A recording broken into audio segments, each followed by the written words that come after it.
question. How do you actively contribute to fostering a culture of empathy and understanding in your personal and professional interactions? Again, how do you actively contribute to fostering a culture of empathy and understanding in your personal and professional interactions?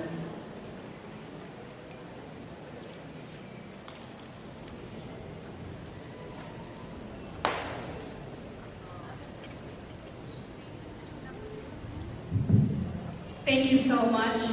I am an advocate of equal access to quality and education.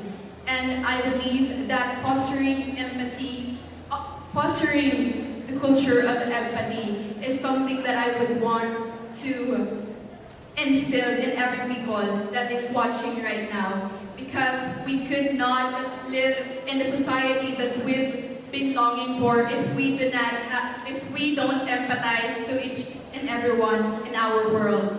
And we should be an advocate of empathy also, because this is what our world should learn and should have right now.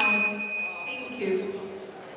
Thank you so much, Babaylan. Number 11, Jesayo May Valdesco. And there you have it, the final question and answer portion of the first ever Search for Babaylan in Cagsawa. Let's hear it.